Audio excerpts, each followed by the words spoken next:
Stereo instead of mono. Yes. So it's lovely that you should both be here. Yeah. Yes. What are you doing in here today? Working. Working. Which direction? I'm working on the real work today. Oh. Which is dramatalised.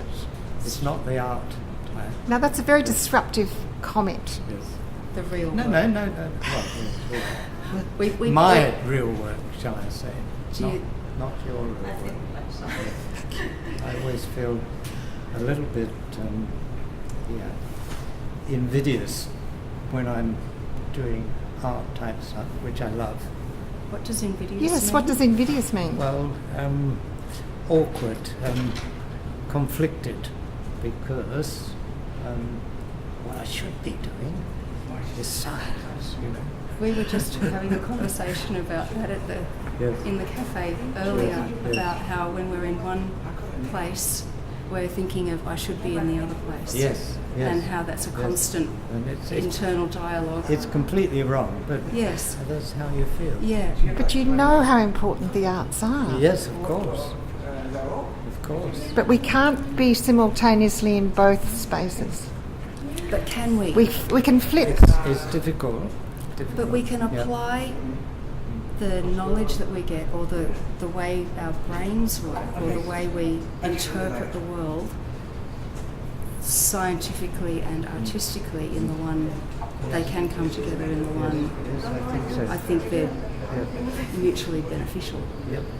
I think if we keep them apart, then we lose in both Yes. areas. Yes. I think so. And I think that science, the best science, is a mixture of art and science. Yeah. You know, you're using creativity. Creativity. Yeah. You're using your brain in a way that you're not normally doing. So science is we think of it as a very logical, linear process, but it's not. No. And it's those moments of inspiration where you come from left field, which is almost art. It's exactly the same. I was just thinking that's how I feel when I'm making an artwork. If you're moving in a direction, or you're looking for a certain end result, then along the way you can enter into moments of whatever that is, that je ne sais quoi, where the imaginal pure inspiration. Where transcendence happens, the surprises. Wonderful. Yeah. Yes. Good word, that. Yeah. Like paradigm shifts that we suddenly understand from science is the Does transcendental. That happen very often for you? I try and make it happen. How do you It's a help it? matter of relaxing Yeah. and expanding your mind and not being too dragged down by the nitty-gritty circumstances. So I've just recently been reading about early childhood education, and there's a term called open attention, and it sounds very similar, where you're focused on a job, but your awareness is also allowed to expand. It's a lovely way of, I think it's a lovely terminology for that way of. Hasn't there been some research into the birds' perception? They need to be very, very focused so they can hone down on one of your seeds, for example. But they have to have the peripheral awareness to look out for the predators. So they've done some research into the brain function of birds, and this is where the rapid switching between the two modes has been identified. But I think monkeys do it as well, so they have the specific communication about what they're doing, but also that sort of broader thing, danger, or relax. Yeah. There was on Catalyst the other night, they were talking about driving tests with parents teaching their children how to drive, and the different attention. They were measuring the way that the learner driver uses their attention in a very focused way and doesn't see the periphery. Yes. But the adult, So true, having isn't it? Yes. known the mechanics of it, can have this much broader, and that's where all their, 95% of their attention is on the broader range.